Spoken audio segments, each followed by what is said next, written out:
Pessoal, vamos falar sobre a situação na Ucrânia, o que aconteceu aí nas últimas horas na linha de frente. Os ucranianos avançaram ali em Luhansk, que está à frente lá no rio Oskil. Os ucranianos conseguiram ultrapassar o rio e avançar bastante. Vamos entender como é que está o andamento por ali. Vamos falar também sobre a situação do Putin. O Putin está cada vez numa situação mais complicada e está pedindo agora para os seus moleques de recado darem o recado que ele quer fazer paz agora, quer negociar paz.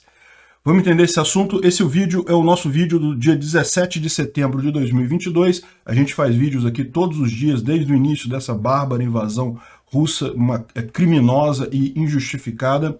Essas notícias aqui foram sugeridas por Juma Prateada, Patrick Batman e várias outras pessoas. Obrigado aí ao pessoal que sugeriu a notícia. Obrigado a você que está assistindo o nosso vídeo. Se você gosta do nosso conteúdo, por favor, deixe o seu like, se inscreva aqui no canal, né? Pois bem, então vamos falar aqui sobre a situação na Ucrânia. Eu já vou entrar direto aqui no que interessa, que é justamente a linha aqui do rio Oskil. Aqui no mapa a gente ainda não tem muita informação aqui, né? Pelo mapa a situação é a mesma já há alguns dias. Os ucranianos têm a cidade de Kupiansk à margem direita do rio, né? Lembra que esse riozinho aqui, que é o rio Oskil, ele anda nesse sentido, né? Ele vai nesse sentido aqui para o sul. Então essa margem aqui é a margem direita dele, essa margem aqui é a margem esquerda, a que está dominada pelos russos. Ainda, ou estava até pouco tempo atrás, a gente já tem informação que os ucranianos já fizeram uma boa cabeça de ponte do lado de cá. E também aqui, ó, em outras cidades aqui próximo a Lima, repara como é que uma área grande que estava aqui como ainda em disputa, agora já está como sendo dominada pelos ucranianos, né? Mas vamos entender exatamente isso. Olha só, aqui o Defmon está falando sobre a presença na parte leste de Kupiansk, que foi confirmada, ou seja, já temos vídeos dos soldados ucranianos andando calmamente, coisa e tal, isso aqui tudo geolocado, ou seja, o geolocalizado, ou seja, já estão aqui na parte leste, essa parte aqui da cidade, né? Então tem bastante informação aqui. Segundo ele, a visão tentativa que ele tem é justamente essa, ou seja, que estariam tendo linhas de contato aqui em Kucherivka e Podoli, que seriam os pontos de contato agora, e que o objetivo ucraniano é atingir a segunda linha de defesa russa, que está aqui na direção de Svatov, né? A gente já tinha mencionado isso.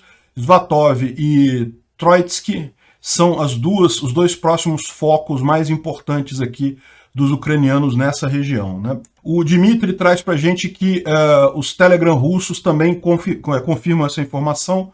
Está aqui um Telegram dizendo que Kupiansk está abandonada, o inimigo já está na margem esquerda do rio Oskil.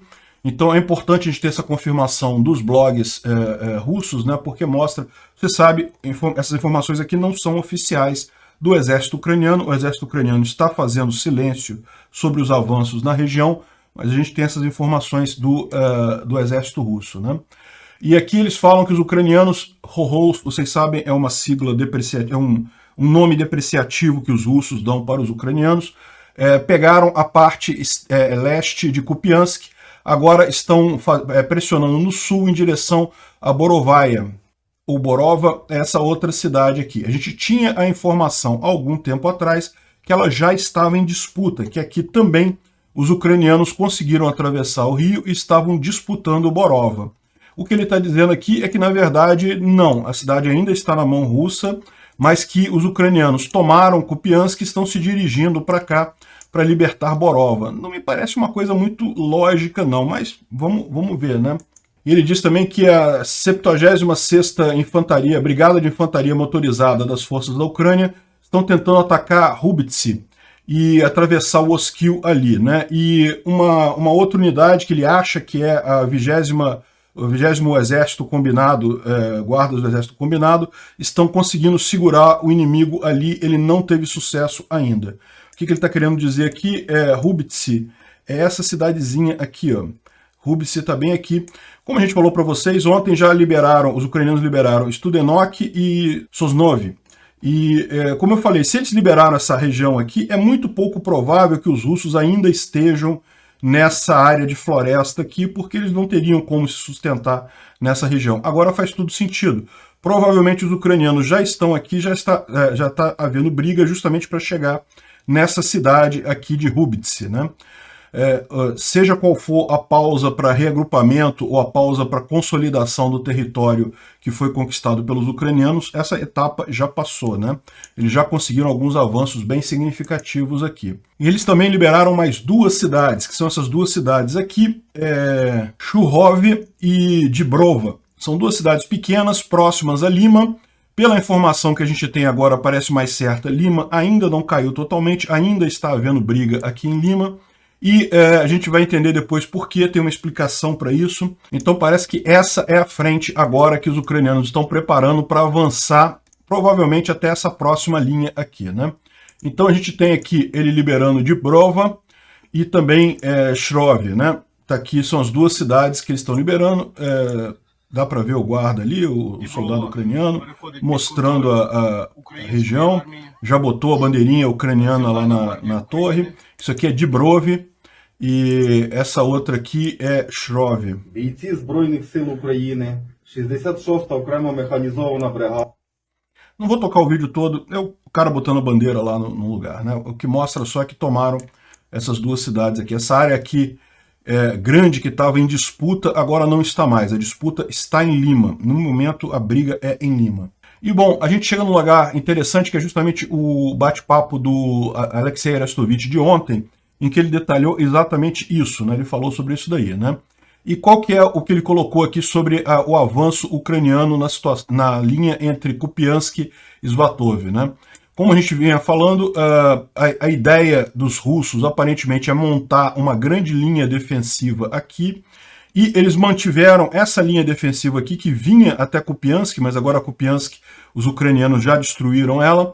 Esse pessoal aqui, o objetivo deles é conter os ucranianos até que os russos consigam fazer uma linha defensiva adequada aqui, que eles consigam preparar uma defesa mais forte, né?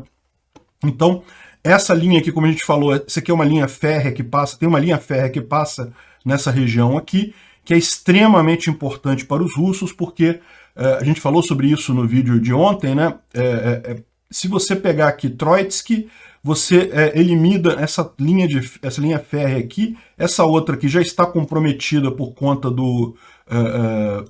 de Kupiansk, que já foi consolidado. Então, no final, os russos, para abastecerem as regiões aqui, vão ter que dar uma volta enorme, né?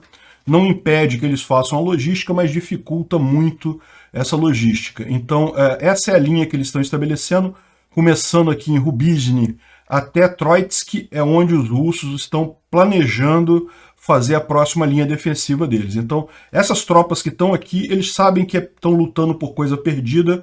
O objetivo é apenas segurar o máximo de tempo os ucranianos aqui, para evitar que eles cheguem aqui. O problema deles é justamente esse. Como os ucranianos já romperam em Kupiansk aqui, e aparentemente aqui no sul também estão avançando, ou seja, e como os ucranianos conseguiram romper ali em Kupiansk muito rápido, se você parar para pensar, é muito rápido mesmo, né? Ou seja, a última ofensiva que chegou até Kupiansk foi a coisa de 5 dias atrás. Eles já estão avançando novamente. Isso é muito rápido para uma reorganização. Então, a ideia dos ucranianos é justamente pegar ainda essa linha aqui desprevenida, desguardada, e conseguir avançar para cá, né? É lógico, para fazer isso, eles precisam primeiro destruir essa resistência russa aqui, senão Kupiansk vai avançar para cá, vai ficar vulnerável a um ataque de flanco aqui, lateral aqui dessas tropas russas que estão aqui. Então é importante ele conseguir tomar também Dibrova e outras cidadezinhas aqui, que é o que os ucranianos estão fazendo, para pegar essa outra linha aqui ainda desprevenida, né? E aí, pegando aqui, meu amigo, eles podem fazer a festa em Luhansk, porque muito provavelmente os russos não vão ter outras defesas aqui. Repara como é que essa área aqui de Luhansk, ela é pouco povoada, tem poucas cidades, é muita floresta, não tem muita coisa nessa área aqui. Tem algumas cidades, lógico, mas são espaçadas, não tem muita coisa. Foi por isso também que os russos tomaram essa área toda relativamente fácil. Ela é uma área muito difícil de ser defendida, então os russos tomaram relativamente fácil isso daqui, e agora os ucranianos, conseguindo romper essa segunda linha russa aqui, provavelmente vão tomar com muita velocidade também essa região, né? Segundo ele, ainda tem 3 BTGs russos entre Liman e Borov, ou seja, essa linha aqui entre Borova e Liman, que é a linha que está segurando os ucranianos, tem 3 BTGs aqui. Então, na verdade, são essas duas alternativas que ele coloca, né?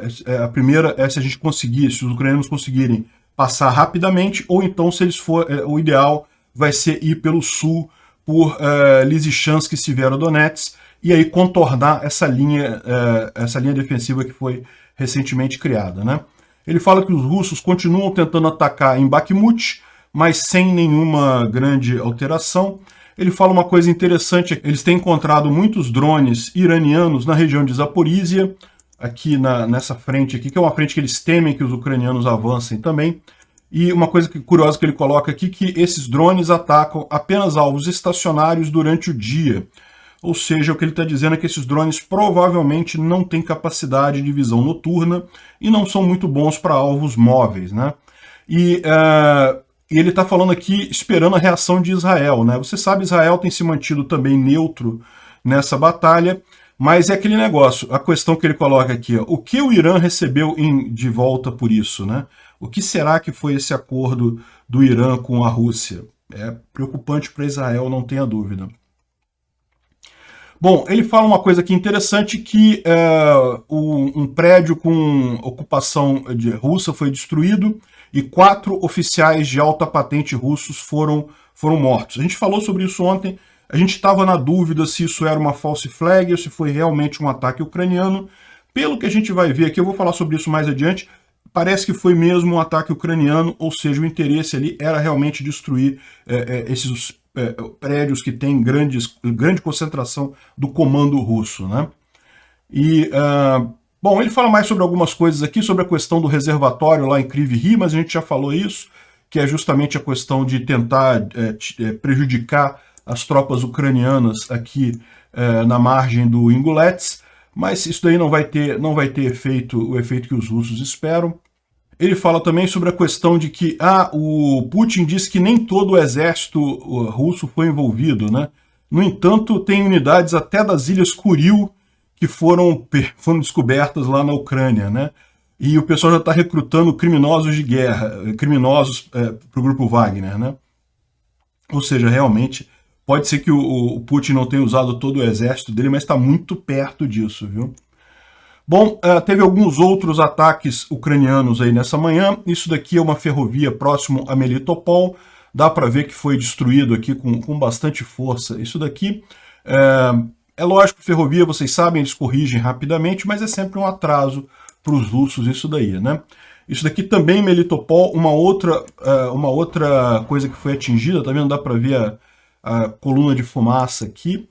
Aqui foi em Donetsk, aliás, Donetsk sofreu vários ataques de ontem para hoje, então teve esse daqui, teve esse outro aqui também em Donetsk, e uma coisa curiosa que aconteceu ontem, um fenômeno que está acontecendo nos últimos dias em Donetsk, é a fuga de gente de Donetsk, as pessoas estão fugindo de Donetsk em direção à Rússia. O que é isso daí, né? Esse enorme engarrafamento aqui? Pode ser várias coisas, pode ser o pessoal que é colaborador, ucranianos, colaboradores dos russos, que estão querendo sair dali porque sabem que daqui a pouco a Ucrânia está chegando e eles sabem que não vão ser bem tratados pelo exército ucraniano. Pode ser o pessoal jovem da cidade que está querendo sair porque os russos estão querendo fazer mobilização forçada na região. E pode ser também o pessoal saindo por medo de guerra, né? Ou seja, tudo indica que a guerra está chegando à cidade de Donetsk, né? A cidade de Donetsk, vocês sabem, essa grande cidade aqui é a maior cidade que está em poder dos russos nessa guerra. Na verdade, ela está em poder dos russos desde 2014, quando surgiram as, entre aspas, repúblicas separatistas. Não é república separatista nada, é tropa russa ali com a ajuda de alguns colaboradores locais. Então essa cidade ela tem estado em domínio russo desde 2014, era a terceira maior cidade da Ucrânia, né? Então uma cidade muito grande realmente que já está há bastante tempo nessa situação, e agora parece que o pessoal está fugindo de lá porque percebeu que não vai dar bom lá não, né? E eles devem ter informações de que está perto uma invasão ucraniana por ali, a gente já falou sobre isso, existe um excesso de tropas naquela região ali que pode indicar sim um movimento ucraniano naquela região, né? Bom, ontem a gente falou sobre esse ataque aqui em Kherson, que a gente achou até que era false flag, porque a Rússia, isso aqui ó, é a imprensa russa falando, a RIA Novosti. Então, ou seja, como os russos divulgaram isso muito, deu a entender que poderia ser realmente um ataque de false flag, mas pelo que estava dizendo o Arestovich e pelo que dizem também aqui os bloggers militares russos, não, foi realmente algo que pegou eles despreparados, eles não esperavam esse tipo de coisa, e aqui tem vários bloggers russos reclamando, dizendo que, poxa, como é que deixa isso acontecer? Como é que eles sabiam, como é que os ucranianos sabiam que havia uma reunião de pessoas importantes naquele prédio para matar 4 oficiais, 4 pessoas de alta patente da administração de Kherson, tá? Não é militar, é o pessoal que está administrando Kherson, mas são colaboradores dos russos, né? Então estão reclamando muito desses ataques e, inclusive, um deles sugere que isso daqui é um retorno pelo ataque na represa de Kryvyi, né? Lembra que a gente falou que eles tentaram destruir a represa, ataque a alvos civis, e daqui também os ucranianos estão fazendo também ataques a alvos civis. Porém, nesse caso aqui, os ucranianos têm o direito de fazer isso, são invasores, e estão invadindo um prédio público do governo ucraniano, então fizeram aqui esse ataque, né? Então tudo indica que, ao contrário da dúvida que a gente tinha ontem, não, aparentemente foi sim ataque feito pelos ucranianos, que matou vários oficiais ali, né? Bom, uma notícia que está saindo é a quantidade de armamento, de munição que os ucranianos conseguiram pegar em Izium. Muita coisa mesmo, uma quantidade enorme de munição, que segundo eles é muito bem-vinda, por quê? Porque o fato é que as reservas ucranianas de cartucho de tamanho soviético, né, já estavam acabando, e o Ocidente não tem como produzir esse tipo de coisa, porque teria que fazer toda uma linha de montagem para produzir essas munições no estilo soviético, e agora eles têm a vontade para mais um ano de guerra, munição, graças ao exército russo, né? E o legal foi o comunicado que fez o Departamento de Defesa da Ucrânia. Na semana passada, o exército ucraniano recebeu milhares de toneladas de munição como um presente das Forças Armadas da Rússia. Por favor, note que nós não aceitamos presentes de assassinos, torturadores, ladrões e estupradores. Nos próximos dias, nós estaremos devolvendo tudo exatamente até a última munição. Vão devolver tudinho nos próximos dias. Excelente, muito bom. O Instituto para Estudo da Guerra ressalta a identificação de covas coletivas e câmaras de tortura lá em Izium, o que mostra que, de fato, o que aconteceu em Bucha não foi um acaso, não foi um ato isolado, na verdade, é a forma como o exército russo tem agido nessa guerra de forma geral, né? Muita tortura em civis, em militares, no pessoal da região ali, muitas atrocidades nessa região, né? A gente vai falar sobre isso daqui a pouco, mas é realmente impressionante a quantidade de torturados que foram tirados, 440 pessoas numa vala coletiva, né? Num túmulo coletivo, né? Uma mensagem curiosa foi liberada num blog aqui militar russo, lá do grupo Wagner, né? Eles estão falando que estão procurando partisãos na Europa e na Ucrânia para lutar contra forças da OTAN. Ou seja, ele quer que pessoas que digam onde estão o pessoal da OTAN e equipamento, para bloquear a transferência de pessoal da OTAN e equipamento para a Ucrânia, e demonstração na Europa em locais públicos contra a guerra com a Federação Russa e para resolver outros problemas. E daí está falando para esse pessoal para entrar em contato com os comandantes do grupo Wagner para quem tiver interesse em fazer isso, né? Isso daí, mais uma vez, ressalta a importância da Europa fechar a fronteira para vistos, não emitir mais vistos de turista para os russos, né? Para não deixar eles entrarem lá na Europa. É uma coisa realmente preocupante, até porque uma outra coisa que a gente vê o pessoal falando aqui é justamente como muita gente na extrema-direita europeia está apoiando a guerra do Putin. Eu vou falar sobre isso no final desse vídeo, da extrema-direita americana também, o pessoal está realmente entrando por uma roubada enorme nessa história, né? O Putin, vocês sabem, ele já está realmente mal em termos de diplomacia, né? Ninguém mais respeita o Putin. Houve uma época que o Putin era famoso por fazer os outros chefes de Estado esperar. Ele fazia questão de deixar os outros chefes de Estado esperando, né? Aí aqui, olha só, você vê aqui várias fotos do Putin sozinho esperando até o chefe do Kirguistão, que, né, é um país e coisa e tal, importante, que mas não é uma coisa tão fundamental assim no final das contas, né? Turquia, Índia, aqui eu não vou saber, talvez o Uzbequistão, é isso? Não tenho certeza. Enfim, um monte de vezes que o Putin ficou esperando agora, virou padrão o Putin esperar as outras pessoas, né? Aqui fala sobre justamente as covas lá em Zion, né, que foram descobertas. 440 corpos foram exumados ali. Realmente uma situação, aqui também fala sobre isso, o Mass Burial Site, né, uma cova coletiva, né, com mais de 440 corpos foi identificado ali na região de Zion, né. É uma coisa importante que esse cemitério, eles chamam de cemitério na floresta, ele já existia na região, tá? É importante o pessoal entender isso. Já existia um cemitério ali na região, mas os túmulos que foram criados pelos russos foram realmente covas coletivas, é uma parte nova que os russos fizeram ali deste cemitério, né? Isso porque, se você olhar algumas dessas fotos aqui, aparecem algumas cruzes que são bem antigas, né? E, de fato, é porque esse cemitério já existia antes, ele só foi aproveitado pelos russos para colocar as covas ali para enterrar os torturados deles, né?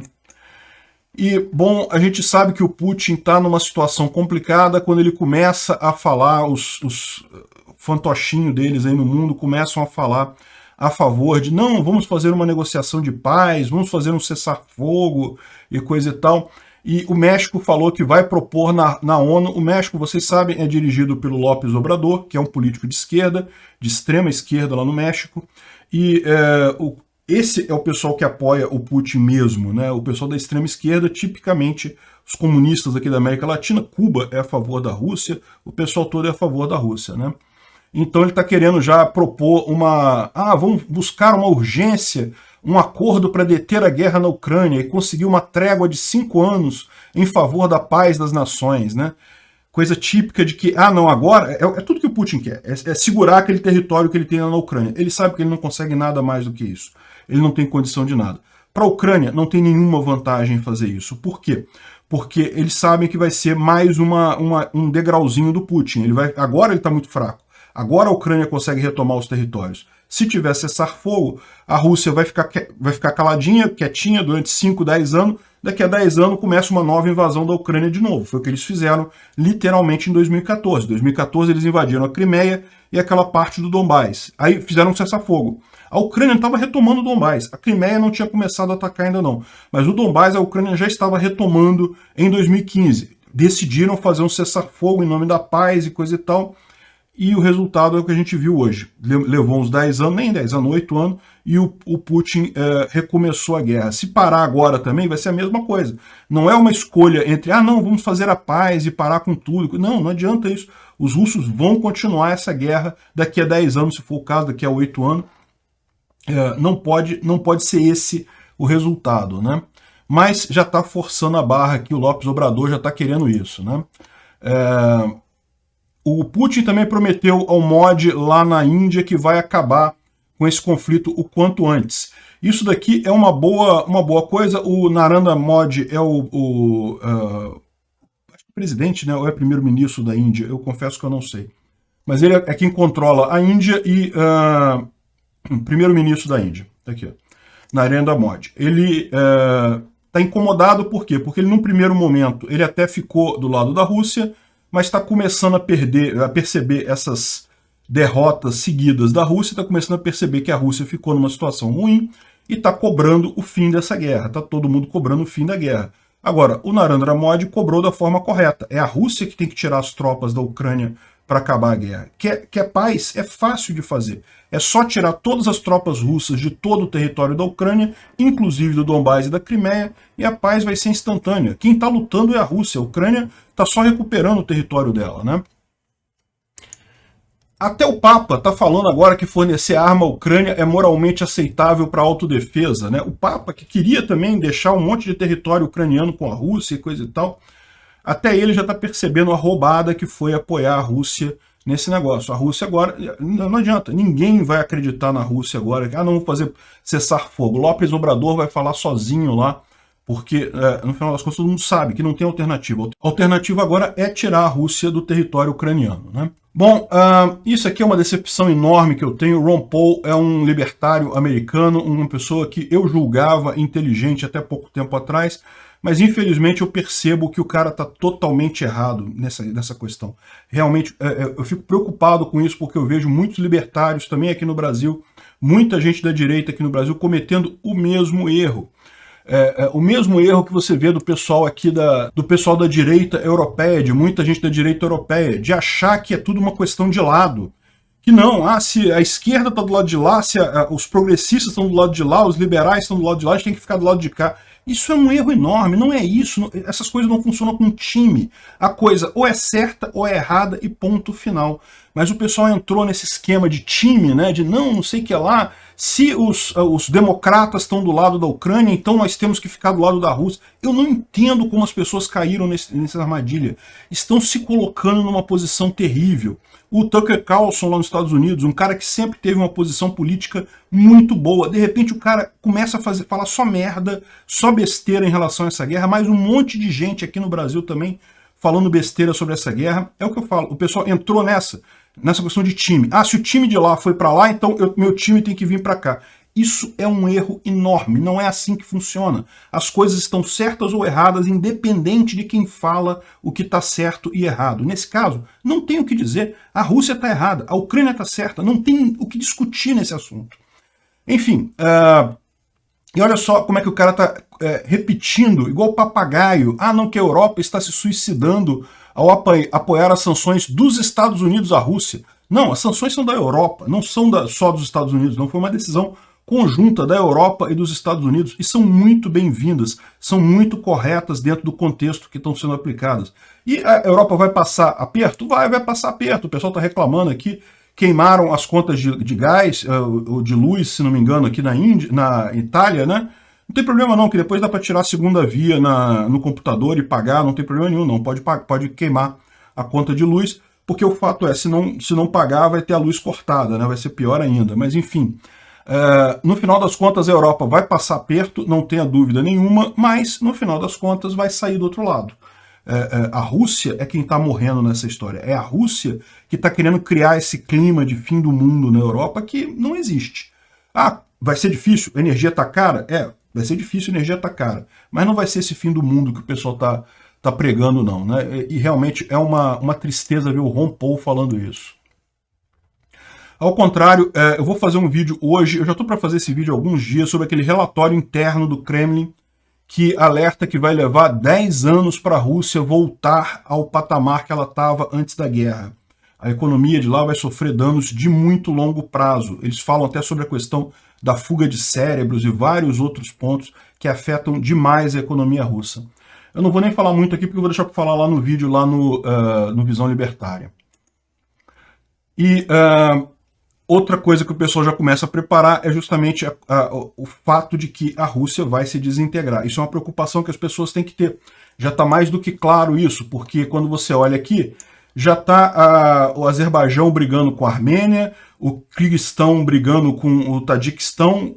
Justo essas brigas tinham acabado porque a Rússia era o grande garantidor dessas regiões. Agora a OTAN vai ter que chegar lá, vai ter que dar um jeito de resolver esses conflitos. São conflitos que vêm desde a época da dissolução da União Soviética, né? Então fronteiras que ficaram mal desenhadas, problemas de migração ali, mas é uma questão de você estabelecer um padrão e ter uma entidade para garantir aquilo ali. A Rússia acabou, o pessoal já percebeu que a Rússia não faz mais nada. Então, esse é o problema. O Ocidente precisa se preparar agora para a desintegração da Rússia. Vai acontecer a qualquer momento. E esse é o meu grande medo. Bolsonaro vai falar agora na abertura da 77ª Assembleia Geral Americana, isso é no dia terça-feira, dia 20. Então ele vai falar agora nessa próxima terça-feira, vai falar 10 minutinhos, e ele falou que deve focar na pandemia e no conflito da Ucrânia. E daí eu tenho medo do que ele vai falar, porque eu não duvido nada dele dar uma de moleque de recado, igual o Obrador que está falando aqui pelo fim da guerra na Ucrânia, né? É realmente uma coisa... Eu estou evitando falar de Bolsonaro aqui, porque se eu falo de Bolsonaro nesse conflito da Ucrânia, eu critico ele. Ele está absolutamente errado, está entrando no mesmo erro do pessoal da direita que eu vejo aqui no Brasil, o erro do pessoal da direita lá nos Estados Unidos, que não, é uma coisa de camisa e coisa e tal. Não, nisso daí o pessoal da OTAN está totalmente certo, o pessoal da Europa, os liberais da Europa estão totalmente certos nesse aspecto da Ucrânia, né? Enfim, eu temo o que ele vai falar sobre a Ucrânia aqui, não sei o que é, vamos ver o que ele vai falar na terça-feira. Ontem, porém, ele esteve em Prudentópolis, é a cidade com a maior colônia ucraniana no Brasil, e fica ali numa região ali do Paraná que tem muitos ucranianos, as cidades próximas todas ali tem muito ucraniano. Dá para ver até o símbolo aqui, o brasão da Ucrânia aqui. Isso aqui deve ser uma igreja, né, um centro comunitário. Enfim, ele falou lá que os povos são irmãos e coisa e tal, mas eu ainda não perdoo o que ele falou no início dessa guerra, quando ele falou algumas barbaridades. Ai, que votaram em um ator e não sei o que tem a ver isso? A Rússia invadiu o país, que é totalmente irrelevante. O que é o presidente da Ucrânia, o que é o presidente da Rússia. Está errado a Rússia invadir a Ucrânia e pronto. Não tem que dizer que, não, mas teve isso, teve aquilo. Não perdoa o Bolsonaro por isso. Infelizmente vou ter que votar nele, porque não tem alternativa aqui no Brasil. O outro lado é pior ainda. Lula não apenas apoia o Putin, como tem toda a agenda da esquerda por trás da agenda decadente da esquerda latino-americana por trás dele. Então não tem alternativa, tem que votar no Bolsonaro. Mas, sinceramente, nessa questão da Ucrânia, quem sabe ele não me surpreende e fala uma coisa decente na abertura no discurso da ONU, né?